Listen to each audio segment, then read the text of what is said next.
Welcome to my BitBake 101 running the Yocto project workflow talk.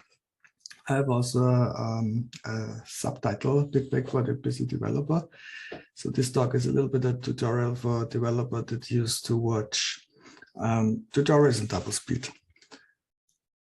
You can find the slides online under this link.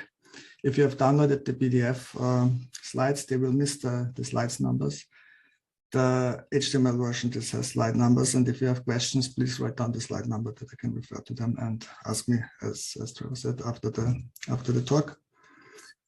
This is me. My name is Harald Achitz. I'm a freelancer. I'm working currently at Tobii in Stockholm. Tobii is eye tracking and computer attention specialist leading in this field. So it's a very awesome place, and Tobii is hiring. So please visit the website tobii.com. If you want to know more about me, please find me in the internet. You have here a link to other links for me. Okay, now to the talk, BitBake, the Yocto command line interface. So since this is a tutorial, let me also say one sentence to Yocto. So Yocto is an awesome tool to create Linux distributions, your custom Linux distribution, and I mean Linux distribution. Not just a file system image that you flash on a device, but if you manage to set up RPM or dep repository, you can really make a distribution where you have your usual tools to update single packet views. For the PC developer, Yocto can be the tool that you need when Raspberry isn't enough anymore. So the Raspberry Pi has made ARM devices fairly accessible. They haven't been that accessible previously, and a lot of people that have not been able to prototype their ideas became able to prototype their ideas on devices like this one, which is a fairly restricted device. But you might come to a point where Raspberry isn't enough anymore. You wish to have more control, and then this is where Yocto shines. And I said, I have a motivation for this talk, so yeah. Yocto project is fairly easy. It's a great tool, but it's fairly easy until something goes wrong. And this is from the Yocto documentation under the section what I wish to know about Yocto project. I will come to the second sentence from this paragraph in a moment.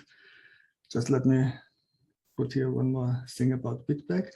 So BitBake is a generic task execution engine that is used to run and build your Yocto project. It is basically I said a task execution engine. It has, of course, been built with building Linux distributions in mind. So it's very specialized for this, and it has some things baked in. But there is a tutorial on the internet I have written. You can look it up. This is a nice addition to this talk that shows you how to go from a total empty project to something BitBake can actually execute. And this might give you a good idea about some of the magic that goes on behind the scenes when you start from nothing to something.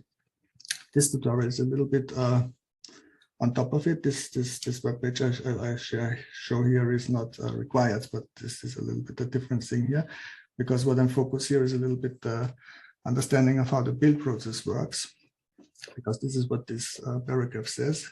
When you start with Yocto, you will have very good, very fast to first success moments, but then you run into troubles, and then it's good to have some basic knowledge. So let's look at the build process. What BitBake does is building packages for Linux, and I have put this in 3 categories, where we say we have context, we have properties, and we have tasks. Context is for me everything that is very static information, like which compiler to use, where are files, what are the general compilation flags that I don't want to change, which recipes exist, and from what machines is the compilation running on, and for what machines do I compile for. Then properties is for the dynamic information that is used in a build, like names, versions, download locations. And tasks is the actual work that is going on. And if you package for Linux, it's always the same kind of things. It's download the source, extract the source, maybe batch the source, run your configure, compile, install, then create the package and maybe check test the package. And that's basically the package workflow for Linux, and this is what Yocto BitBake supports you to do. So it's context, properties, and tasks. Look at how this works actually in Yocto. So you create the context when you go into your Yocto distribution folder and you source the build environment script. This creates your context. And you can create some more context, maybe by adding some additional layers. This example adds the Raspberry Pi layer, which you can find on the internet. You can set up the target machine in the local conf. So you start using properties. And there might be more properties. Beside the machine, I also have the download directory, where is the source code stored to not always download the source code, maybe the state tier. And then I also like to tweak the threads and the parallel make, because I think the default's a little bit very high. And for the Raspberry Pi, I like to enable the debug cable for development. But then when we come to tasks, this is where the actual work happens. And this is a snapshot when you see BitBake in action. It's running a lot of tasks for different recipes. So BitBake is very good in running tasks in parallel. And we have here, for example, tasks is write RPM. So it's creating a package. We have here compilation tasks. We have here tasks that configure source code. Another compilation task, another configuration task, and package test. So this is BitBake in actions. So BitBake is executing the tasks we talked about, downloading the source, configure the source, and so on. And there are tasks that are defined on recipes, and there are many tasks, and there are many recipes in the Yocto distribution. So when you build a distribution, it's a lot of tasks to execute, and BitBake is very good to bring them in the right order, run just what is required, and creates whatever you need. So tasks are very repetitive, as already mentioned. Let me mention it again. It is downloading, extracting, changing in a directory where you work from, and then doing your build process and packaging process. But of course, they are not always the same. Do we download the source archive, or do we download a Git snapshot? Can tar be used to extract the source code, or do we need a zip program? Where is the source code actually going when it's extracted? Is it package name, the folder name, or is it package version?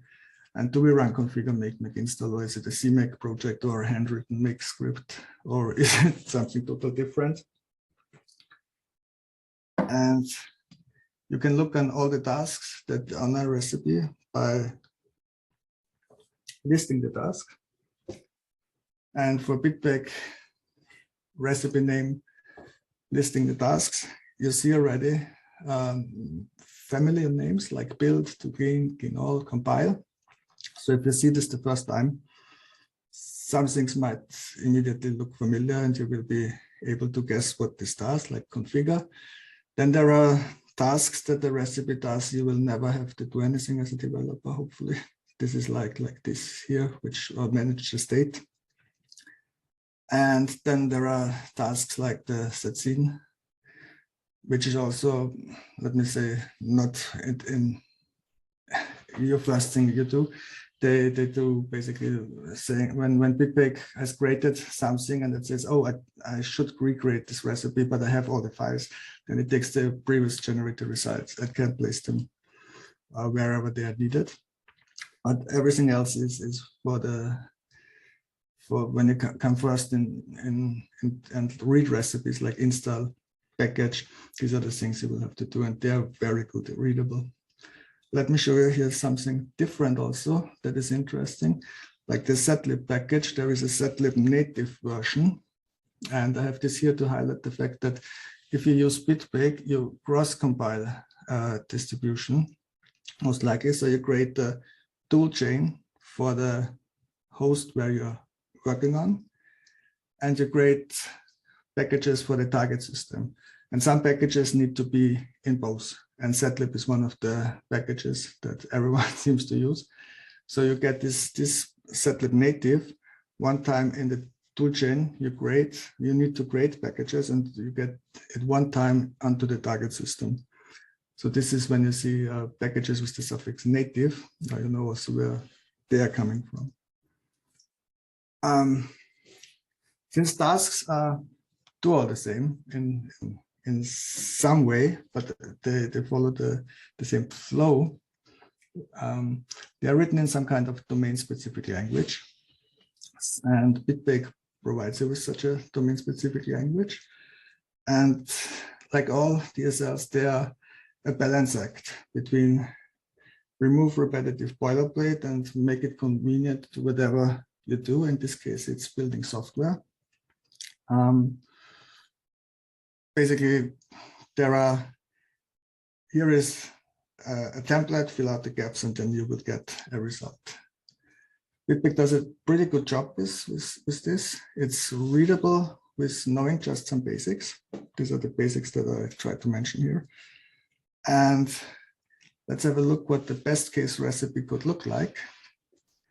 So the best case recipe could, in theory, be just some variables, like the summary of a library and a description, a homepage, which section it goes, license information, and then, of course, where the source come from and the checksum from the source and the working directory, the source directory.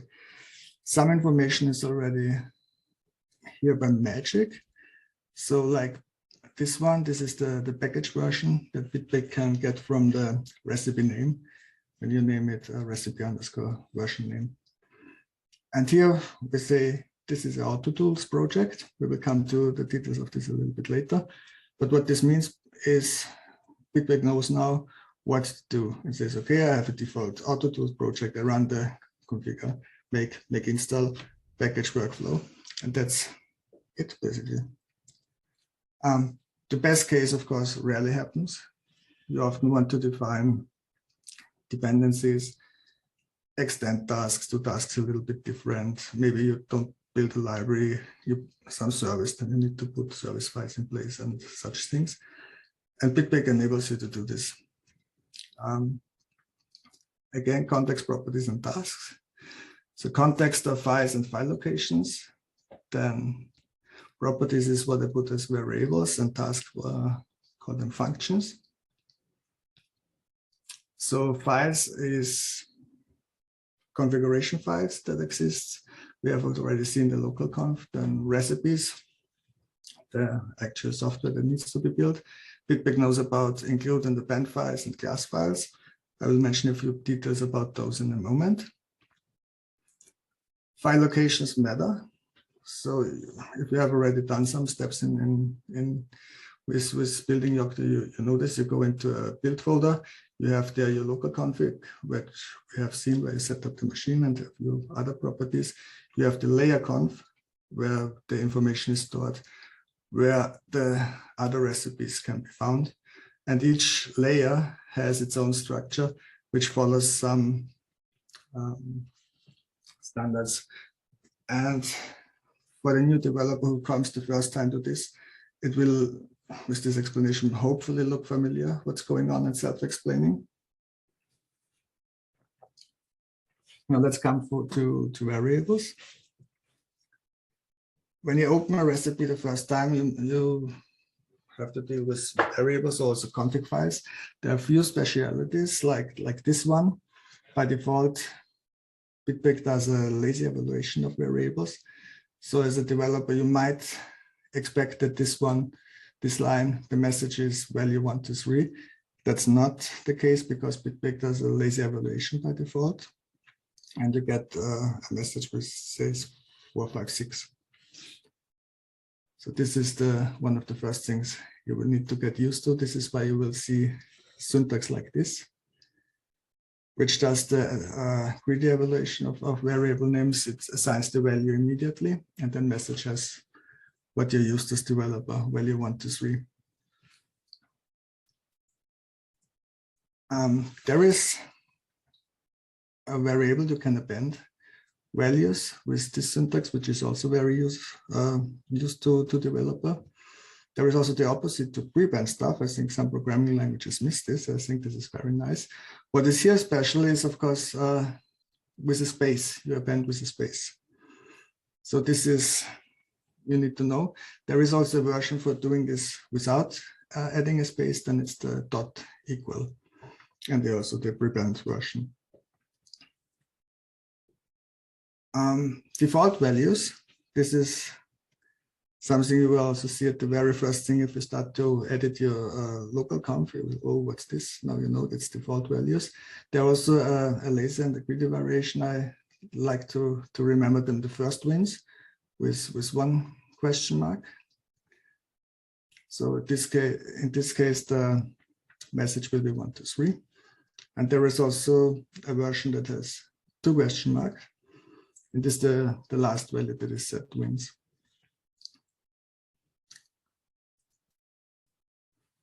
And you can also use Python expressions to assign them to variable values.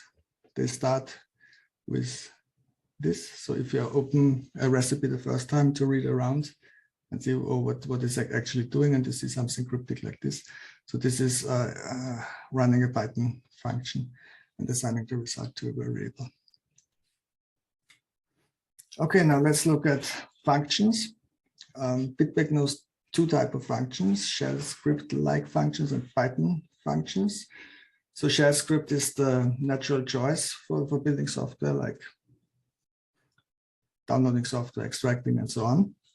But sometimes it's more natural to do some things in Python, especially complex string processing or something like this.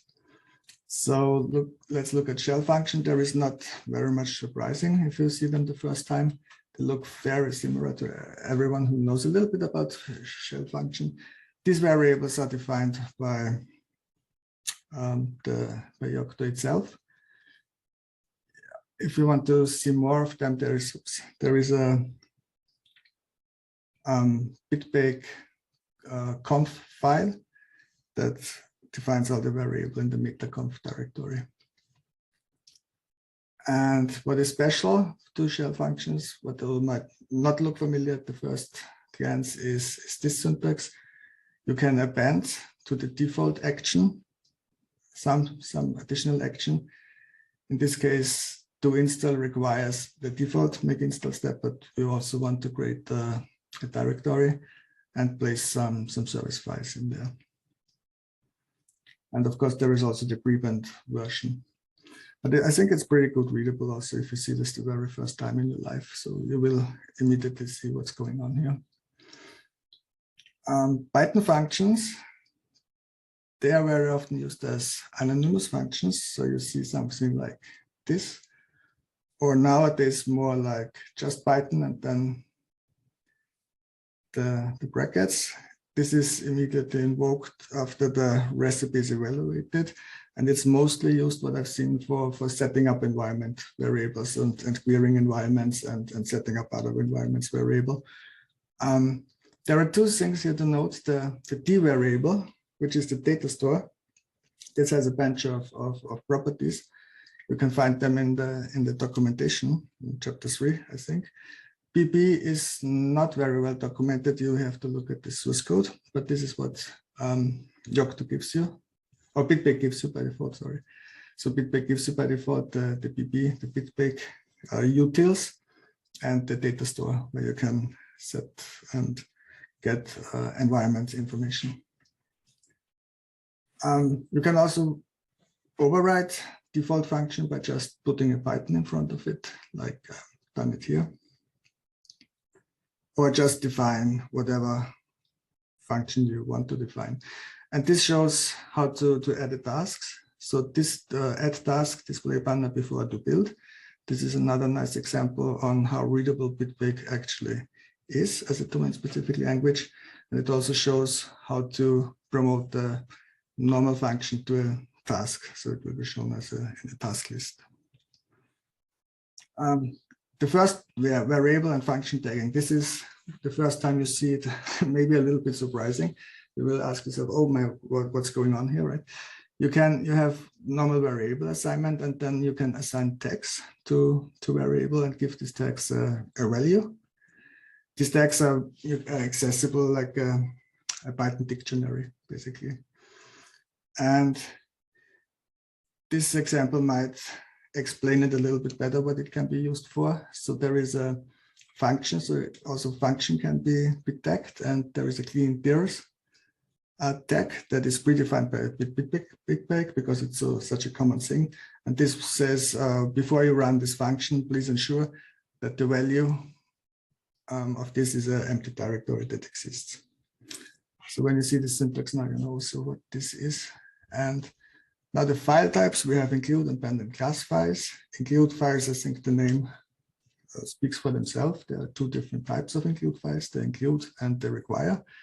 The difference is include file will not error if the file is not here, require will do so. And the use case is when you would copy and paste code, I would say. And then, for example, you have a recipe where all the common information is, and then you have a recipe in one version and a recipe in another version that share a lot of common things. Then you can use include files. Append files are here to customize recipes from other layers. In Yocto, you will not see many. In layers that build on Yocto layers, you might see them more to specify other tasks. A use case might be give me the multimedia plugins, but also add this with the proprietary driver because of the license or something like this. Then classes. Classes sounds familiar for every developer. Class creates a relationship and imports some functionality. So in this case, when you see a line like this in a recipe, it just says, okay, I'm a CMake project. You build me with the default CMake configure. Here is the source directory, the build directory, and so on. There are also multiple class inheritance possible. This is, for example, a package that uses package config to be built and has something to do with systemd. So maybe this is a daemon we build. And if you look what a class is not what a developer would expect, like a class keyword or something. It's just a file with in a defined location with a defined file suffix. And it can be as simple as here is the depends variable where we prepend. I use package config native, so my recipe can be built. And classes are defined always in the classes folder, and there is one base class that this is the how you define the public interface in speaking in developer language of a class. If you want to know what a class actually provides public and tasks, look for the export functions line. And this is literally taken from the autoconfig class, where we have the do configure, do compile, do install, which is configure, compile, install steps. And Yocto defines many classes. You can look in meta classes. And there is one base class. So if you inherit classes and you still got functionality and you don't know where it comes from, then look in the base class because there is where some magic happens. Okay, so I think this is a good preparation for and shows how readable the BitBake DSL is. And if you know these basics, then the first time you look at it, you will not be very shocked and you will be able to step through the DSL. It's the basic machinery setup. Then we have the usual, the workflow you have when you build software, which is not very complicated. It's always the same. Here is the template, fill in the gaps, do some customization, and build your software. One tip, don't use Bashissen, because BitBake will use whatever shell the user has on their system. So if it works for you and you use bash stuff, doesn't mean if you write a recipe and someone else shall build it, they might have C shell, they might have bash or whatever. So if you do complex stuff like bash variable substitution, which is very handy, fall back to Python. There is, of course, more, but for the busy developer, I hope this was a nice kickstart. Please let me know. Where to go from here? Yeah, just download the Yocto distribution, follow the Yocto project quick build. This will lead you in some minutes plus build time to an image that you can run in QEMU. Then read some configuration and recipes. I hope I've set you up that you understand a little bit, or at least don't feel intimidated now. Explore the environment and then get your first bird. Find out how to build for that. I would recommend a Raspberry Pi because this has a lot of use and has very well documentation. You want to ensure that you have the debug port enabled and that they have proper cable and a simple cable, and get familiar with Minicom, which will be the tool to use for your to debug, get a debug connection to your board. And additionally, listen to all the conference talks we have here because they're pretty good. And that's it from me, the high-speed tutorial about BitBake and Yocto. And I hope it was entertaining. Thanks for